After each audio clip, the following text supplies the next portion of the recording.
ಇತ್ತೀಚೆಗೆ ಒಂದು ವಾರದಿಂದ ನಮ್ಮ ಜಿಲ್ಲೆಯಲ್ಲಿ ವ್ಯಾಪಕ ಮಳೆ ಆಗ್ತಾ ಇದೆ. ಸರಿಸುಮಾರು ಈಗ 15 ತಾಲೂಕುಗಳ ಪೈಕಿ 9 ತಾಲೂಕುಗಳಲ್ಲಿ ಒಳ್ಳೆ ರೀತಿಯ ಮಳೆ ಆಗಿದೆ. ವಾಡಿಕೆಗೆ ಹೋಲಿಸಿದ್ದೀವಂದರೆ 100% ವಾಡಿಕೆ ಅಂತ ಮಳೆ ನಮ್ಮ ಜಿಲ್ಲೆಯಲ್ಲಿ ಆಗಿದೆ. 200 ರಿಂದ 450 mm ಮಳೆ ಆಗಿದೆ. ಇದು ಒಂದು ಸಿಹಿ ಸುದ್ದಿ ನಮಗೆ. ಯಾಕೆಂದರೆ ಒಂದು 10 ದಿವಸದ ಹಿಂದೆ ನೀರಿನ ಅಭಾವ ಇರೋ ಸಂದರ್ಭ ಇತ್ತು. ಕೃಷ್ಣಾ ನದಿನಲ್ಲಿ ಮಹಾರಾಷ್ಟ್ರದಿಂದ ಏನು ಮಳೆ ಆಗಿ ನೀರು ಬರ್ತಾ ಇದೆ, ಅದರಲ್ಲಿ ದುದ್ಗಂಗಾ ವೇದಗಂಗಾ ಜೋಡಿಸ್ಕೊಂಡು ಸರಿಸುಮಾರು 1,01,000 ಕ್ಯೂಸೆಕ್ ನೀರು ಹರಿದು ಬಂದು ಹಿಪ್ಪರಗಿ ಬರಾಜಲ್ಲಿ ಸಂಗ್ರಹಣೆ ಆಗ್ತಾ ಇದೆ. 8 ದಿವಸ ಹಿಂದೆ ಹಿಪ್ಪರಗಿ ಬರಾಜ್ನಲ್ಲಿ 0 ಲೆವೆಲ್ ಇತ್ತು. ಈಗ 1.75 TMC ನೀರು ಅಲ್ಲಿ ಸಂಗ್ರಹಣೆ ಆಗಿದೆ. ಘಟಪ್ರಭಾನಲ್ಲಿ ಸರಿಸುಮಾರು 25 ರಿಂದ 30 ಸಾವಿರ ಕ್ಯೂಸೆಕ್ ನೀರು ಹರಿದು ಬಂದು ಹಿಡಕಲ್ ಜಲಾಶಯದಲ್ಲಿ ಸೇರಿಕೊಳ್ತಾ ಇದೆ. ಘಟಪ್ರಭಾ ಆದ ನಂತರ ಮಲಪ್ರಭಾನಲ್ಲಿ ಈಗ ಇತ್ತೀಚೆಗೆ 13,000 ಕ್ಯೂಸೆಕ್ ನೀರು ಹರಿದು ಬಂದು ನವಿಲ್ ತೀರ್ಥ ಜಲಾಶಯದಲ್ಲಿ ಸೇರಿಕೊಳ್ತಾ ಇದೆ. ನಗರದ ಬಗ್ಗೆ ಮಾತಾಡಬೇಕಂದ್ರೆ ನಗರದ ಮೂಲ ನೀರಿನ ಮೂಲ ರಾಕಸ್ಕೊಪ್ಪ ಡ್ಯಾಮಿಂದ ನಾವು 30 MLD ಪ್ರತಿ ದಿವಸ ತಗೊಳ್ತೀವಿ. ಹಾಗೂ ಹಿಡಕಲ್ ಜಲಾಶಯದಿಂದ 30 MLD ನಾವು ಪ್ರತಿ ದಿವಸ ತಗೊಳ್ತೀವಿ. 10 ಡೇಸ್ ಬ್ಯಾಕ್ ರಾಕಸ್ಕೊಪ್ಪದಲ್ಲಿ 0.003 MLD ಮಾತ್ರ ಇತ್ತು. ಇವತ್ತಿಗೆ 0.05 MLD ತನಕ ನೀರಲ್ಲಿ ಏರಿಕೆ ಆಗಿದೆ. ಪ್ರತಿ ದಿವಸ ಒಂದು ಅರ್ಧ ಫೀಟ್ ಏರಿಕೆ ಆಗ್ತಾ ಇದೆ. ಈಗ ಇಡೀ ಜಿಲ್ಲೆಯಲ್ಲಿ ಆಗಸ್ಟ್ ಅಂತ್ಯದ ತನಕ ಕುಡಿಯುವ ನೀರಿನ ತೊಂದರೆ ನಮ್ಮ ಜಿಲ್ಲೆಯಲ್ಲಿ ಸದ್ಯಕ್ಕೆ ಇಲ್ಲ. ಎಲ್ಲ ಕಡೆ ಏನೇನು ಹಾನಿ ಆಗ್ತಾ ಇದೆ ಅದನ್ನು ನಾವು ನೋಡ್ತಾ ಇದ್ದೀವಿ. 7 ಸೇತುವೆಗಳು ಮುಳುಗಿದ್ದಾವೆ. ಹಿಂದಿನ ವರ್ಷಕ್ಕೆ ಹೋಲಿಸಿದ್ದೀವಂದರೆ ಹಿಂದಿನ ವರ್ಷ 100 ಸೇತುವೆಗಳು ಮುಳುಗಿದ್ದಾವೆ. ಸೊ ಇದು ಕಂಟ್ರೋಲ್ಡ್ ಲಿಮಿಟಲ್ಲಿದೆ. ಆ ಸೇತುವೆಗಳಿಗೆ ಆಲ್ಟರ್ನೇಟ್ ರೂಟ್ ನಾವು ಹುಡುಕಿ ಓಪನ್ ಮಾಡಿದ್ದೀವಿ. ಪ್ಲಸ್ ಸೇತುವೆ 2 ಸೈಡು ಬ್ಯಾರಿಕೇಡಿಂಗ್ಸ್ ಇಟ್ಟು ಹೋಮ್ ಗಾರ್ಡ್ಸ್ನು ನಾವು ಇವತ್ತು ಪೊಲೀಸ್ ಇಲಾಖೆಗೆ ನಾವು ನಿಯೋಜನೆ ಮಾಡಿ ಕೊಟ್ಟಿದ್ದೀವಿ. 2 ಮನೆಗಳು ಪೂರ್ತಿ ಹಾನಿಯಾಗಿದ್ದಾವೆ. 16 ಮನೆಗಳು ಭಾಗಶಃ ಹಾನಿಯಾಗಿದ್ದಾವೆ. ಎಲ್ಲರಿಗೂ 24 ತಾಸು ಒಳಗಡೆ ಪರಿಹಾರವನ್ನು ಕೊಡಬೇಕಂತ ಹೇಳಿ ನಿನ್ನೆ ಡಿಸ್ಟ್ರಿಕ್ಟ್ ಡಿಸಾಸ್ಟರ್ ಮ್ಯಾನೇಜ್ಮೆಂಟ್ ಅಥಾರಿಟಿ ಮೀಟಿಂಗಲ್ಲಿ ನಾನು ಸ್ಪಷ್ಟವಾಗಿ ಎಲ್ಲ ತಹಶೀಲ್ದಾರ್ಗಳಿಗೆ ಉಪವಿಭಾಗಾಧಿಕಾರಿಗಳಿಗೆ ನಿರ್ದೇಶನವನ್ನು ನೀಡಿದ್ದೀನಿ. ಮಿಕ್ಕಿದ್ದ ಎಲ್ಲ ಇಲಾಖೆಯ ಮುಖ್ಯಸ್ಥರಿಗೆ ಪೊಲೀಸ್ ಇಲಾಖೆ ಇರ್ಬೋದು, ಹೆಸ್ಕಾಮ್ ಇರ್ಬೋದು, ಮತ್ತು ನೀರಾವರಿ ಇಲಾಖೆ ಇರ್ಬೋದು, ಎಲ್ಲರಿಗೂ ನಾನು ರ್ಯಾಪಿಡ್ ರೆಸ್ಪಾನ್ಸ್ ಟೀಮ್ಸ್ನು ರೆಡಿ ಮಾಡಿ ಇಟ್ಕೊಳ್ಳಿಕ್ಕೆ ಹೇಳಿದ್ದೀನಿ. SDRF ಟೀಮ್ಸ್ 2 ಇದ್ದಾವೆ, NDRF ಟೀಮ್ 1 ಇದೆ. ಯಾವುದೇ ತಾಲೂಕಲ್ಲಿ ಯಾವುದೇ ರೀತಿಯ ತೊಂದರೆ ಆಗಿದೆ ಅಂದರೆ 1 ತಾಸು ಒಳಗಡೆ ಅವರಲ್ಲೂ ಹೋಗಿ ಎಲ್ಲರೂ ನಾವು ಮಾಡ್ತಾ ಇರೋಂಥ ಒಳ್ಳೆ ಕೆಲಸಕ್ಕೆ ಜೈ ಕೂಗ್ತಾ ಇದ್ದಾರೆ. ಸ್ವಲ್ಪ ಡಿಸ್ಟರ್ಬೆನ್ಸ್ ಆಗ್ತಾಯಿದೆ. ಮತ್ತೆ ಹೇಳ್ತೀನಿ, ಈಗ ಪ್ರತಿ SDRF NDRF ಟೀಮ್ಸ್ 1 ತಾಸು ಒಳಗಡೆ ಅಲ್ಲಿ ರೀಚ್ ಆಗೋ ರೀತಿಯಲ್ಲಿ ನಾವು ಎಲ್ಲ ಪ್ಲಾನಿಂಗ್ ಮಾಡಿ ಇಟ್ಕೊಂಡಿದ್ದೀವಿ. ಸದ್ಯಕ್ಕೆ ಯಾವುದೇ ತೊಂದರೆ ಇಲ್ಲ. ಈಗ ಮಹಾರಾಷ್ಟ್ರದಲ್ಲಿ ಭಾಳ ಹೆವಿ ರೇನ್ಸ್ ಆಗ್ತಾ ಇದೆ.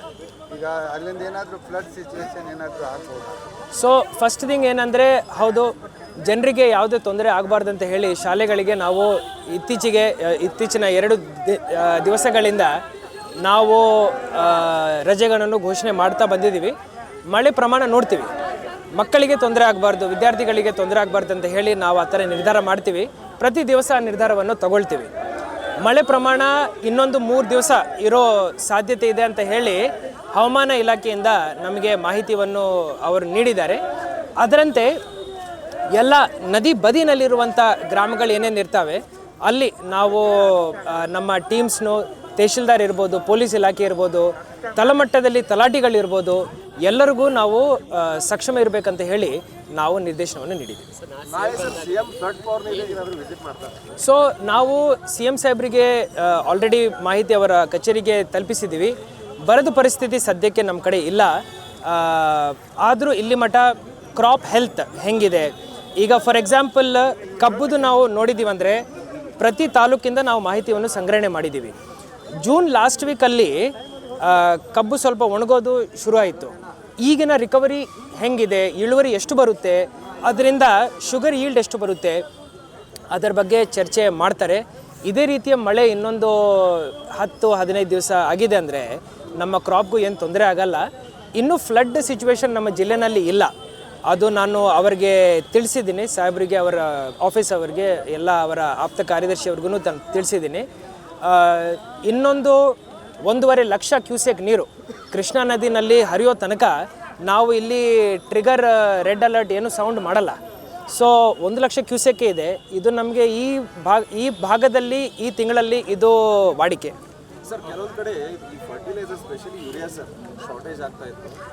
ಫಾರ್ಚುನೇಟ್ಲಿ ನಮ್ಮ ಜಿಲ್ಲೆನಲ್ಲಿ ಸದ್ಯಕ್ಕೆ ಯೂರಿಯಾ ಇರಲಿ, DAP ಇರಲಿ, ನಾವು ಎಲ್ಲೆಲ್ಲಿ ಜಾಸ್ತಿ ಅವರು ಖರೀದಿ ಮಾಡಿದ್ದಾರೆ ಆ ಪಾಯಿಂಟ್ ಆಫ್ ಸೇಲಲ್ಲಿ ಸ್ಟಾಪ್ ಸೇಲ್ ಮಾಡಿದ್ದೀವಿ. ಜಾಸ್ತಿ ಬಳಕೆ ಮಾಡಬಾರ್ದಂತ ಹೇಳಿ ಸೆಂಟ್ರಲ್ ಗೌರ್ಮೆಂಟು ಹೇಳುತ್ತೆ. ಆ ಡೈರೆಕ್ಷನ್ ಪ್ರಕಾರ ನಾವು ಸ್ಟಾಪ್ ಸೇಲ್ವನ್ನು we are the first district to implement stop sale at point of source, point of sale ಅಲ್ಲಿ ಸ್ಟಾಪ್ ಮಾಡಿದ್ದೀವಿ. ಅದರಿಂದ ಏನಾಗಿದೆ, 2 ಮಂತ್ಸ್ ಹಿಂದೆ ನಾವು ಮಾಡಿದ್ದೀವಿ. ಇದು ಈಗ ರೆಗ್ಯುಲೇಟ್ ಆಗಿ ಬಂದಿದೆ. ಈವನ್ ನಾವು ಪ್ರತಿ ಒಂದು ರೇಕ್ ಏನು ಫರ್ಟಿಲೈಸರ್ ಬರುತ್ತೆ ಅದರಲ್ಲಿ 25% ನಾವು ಬಫರ್ ಸ್ಟಾಕ್ ಅಂತ ಇಟ್ಕೊಂಡಿದ್ದೀವಿ.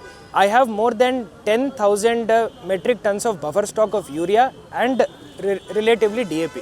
So in our district of Belagavi ನನ್ನ ಪ್ರಕಾರ ಫರ್ಟಿಲೈಸರ್ ಕೊರತೆಯೂ ಈ ವರ್ಷ ಆಗಲ್ಲ. ಫರ್ಟಿಲೈಸರ್ ಶಾಪ್ಸ್ ಏನು ಮಾಡ್ತಾ ಇದ್ದಾರೆ ಸರ್, ಲಿಂಕ್ ಪ್ರಾಡಕ್ಟ್ ಅಂತ ಹೇಳಿ nano DAP, nano urea compulsory ಆಗಿ ನೀವು ಒಂದು ಬ್ಯಾಗ್ ಎಂಕರೇಜ್ ಮಾಡ್ತಾ ಇದ್ದೀವಿ. As a government policy we also want complexes and nano urea, nano DAP to be introduce to the farmers. ಇದರಲ್ಲಿ ಏನಾಗುತ್ತೆ, no we have regulated the price also. ಎಲ್ಲಾದರೂ ಆ board ಮೇಲೆ ಇರುವಂಥ ಪ್ರೈಸ್ನ ಮೀರಿ ಅವ್ರು ಸೇಲ್ ಮಾಡ್ತಾ ಇದ್ದಾರೆ ಅಂದರೆ ನಮ್ಮ ಮನವಿ ಇದೆ, ನಮ್ಮ JD ಅಗ್ರಿಕಲ್ಚರ್ ಅವರ ಗಮನಕ್ಕೆ ತೊಗೊಂಡು ಬರಬೇಕು. ಇಮ್ಮಿಡಿಯೇಟ್ಲಿ ನಾವು ಆ ಪಾಯಿಂಟ್ ಆಫ್ ಸೇಲ್, ಆ ಡಿಸ್ಟ್ರಿಬ್ಯೂಷನ್ ಪಾಯಿಂಟ್ ಮೇಲೆ ನಾವು ಕ್ರಮ ವಹಿಸ್ತೀವಿ. We have taken strict action in the district of Belagavi. ಅದರಿಂದ ಏನಾಗಿದೆ, currently we have no major situation of dearth of fertilizers. ಸರಿ, ಕಂಟಿನ್ಯೂಸ್ ಮಳೆ ಇದೇ ರೀತಿ ಎಷ್ಟು ದಿವಸ ಇದೆ ಅಂತ ವೆದರ್ ಹವಾಮಾನ ಇಲಾಖೆಯಿಂದ ಇನ್ನೊಂದು 3 days 4 days ತನಕ ಇದೇ ರೀತಿ ಮಳೆ ಇರುತ್ತೆ. ನಮ್ಮ ನಿರೀಕ್ಷೆ ಏನಂದರೆ ಇನ್ನೂ ಮಳೆ ಆಗಲಿ ಅಂತಲೇ. ಈ ಟೈಮಲ್ಲಿ ಇನ್ನೂ ಮಳೆ ಆಗಬೇಕು. ಈಗ ನೋಡಿ ಸ್ವಲ್ಪ ಶುರುವಾಗಿದೆ. ಆ್ಯಕ್ಚುಲಿ ಹೊರಗಡೆ ನಿಂತ್ಕೊಳ್ಳೋ ಥರ ಇರಬಾರ್ದು, ಆದರೆ ಇನ್ನೂ ಬೇಕು, ಇನ್ನೂ ಮಳೆ ಬೇಕು. Thank you.